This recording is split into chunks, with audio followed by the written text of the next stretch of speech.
Party మారిన వాళ్ళని రాళ్లతో కొట్టి చంపమన్నాడు. ఇప్పుడు ఎవరిని కొట్టాలా రాళ్లతో? రాహుల్ గాంధీని కొట్టాలనా, రేవంత్ రెడ్డిని కొట్టాలనా? అంటే ఇంత సిగ్గు లేకుండా ఎవరేమనుకుంటారో అనే కనీస ఆలోచన లేకుండా మరి ఇంత నిర్లజ్జగా వ్యవహారం చేస్తున్నందుకు వారికి సన్మానం చేద్దాం అనుకుంటున్నాం. వారు ఒప్పుకుంటే నిజాం కాలేజీలో మంచి మైదానం ఉందాడ, వస్తే మంచి సన్మానం చేస్తాం అందరం వచ్చి.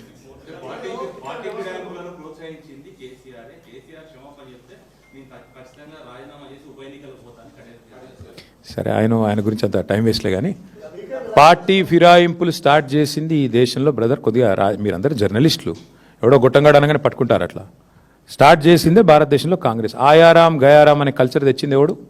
కాంగ్రెస్ కాదా? అసలు 2004లో టీఆర్ఎస్కి 26 ఎమ్మెల్యేలు ఉండే. మా 10 మంది ఎమ్మెల్యేలు ఎత్తుకుపోయింది ఎవడు? ఇదే థర్డ్ క్లాస్ కాంగ్రెస్ కాదా? ఎవడు స్టార్ట్ చేసిండు? ఏం మాట్లాడుతుండే ఆయన? కళ్ళు ఉన్నాయా? పోయినాయా పెద్ద మనిషికి? ఇట్లా మాట్లాడొచ్చా? ఏం తక్కువ చేసింది కడియం శ్రీహరికి టీఆర్ఎస్ పార్టీ? 2013లో దేహి అంటూ వస్తే ఎంపీ చేసింది కదా కేసీఆర్ గారు. తర్వాత నిన్ను డిప్యూటీ సీఎం చేసిండు, ఆ తర్వాత ఎమ్మెల్సీ చేసిండు, తర్వాత ఎంపీ ఎమ్మెల్యే చేసిండు, నీ బిడ్డకి ఎంపీ టికెట్ ఇచ్చిండు. ఎందుకు ఈ వయసులో గలీజ్ మాటలు మాట్లాడు? బండ కట్టుకొని బాయలేదు చచ్చిపోక అనవసరం ఎందుకు? ఎందుకు ఆ మాటలు నాకు అర్థంగా సిగ్గు లేకుండా ఎందుకు ఆ బతుకు? అది ఏ పార్టీ? నువ్వు చెప్పు, నాకు తెలియక అడుగుతా. నువ్వు ఆడనా మొగనా ఏంటి నువ్వు?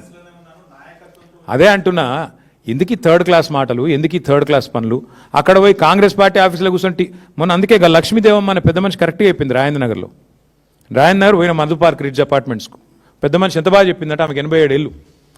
బిడ్డ, ఈ ఎమ్మెల్యే ఇక్కడ ఉన్నోడు కళ్యాణం టీఆర్ఎస్తో చేసుకున్నాడు, కాపురం కాంగ్రెస్తో చేస్తున్నాడు అని చెప్పింది. ఎంతకంటే ఏం చెప్పాలి? మీ బతుకు గది. ప్రజల దృష్టిలో మీది ఒక హీనమైన బతుకు. మీరు అట్లే బతుకుతాము, ఇక్కడ గెలిచి అక్కడ సంసారం చేస్తామంటే మీ కర్మ. మేమేం చేస్తాం? స్పీకర్ గారిది ఏముందండి పాపం, ఆయన నాడిస్తున్నది రాహుల్ గాంధీ. ఏం చేస్తాడు స్పీకర్ గారు? మా ప్రసాద్ అన్న మంచోడే, కానీ ఏం చేస్తాడు ఆయన? All I'm saying is, see, the Speaker of the Telangana Legislative Assembly is under tremendous pressure from Mr. Rahul Gandhi. Rahul Gandhi is joke of a leader.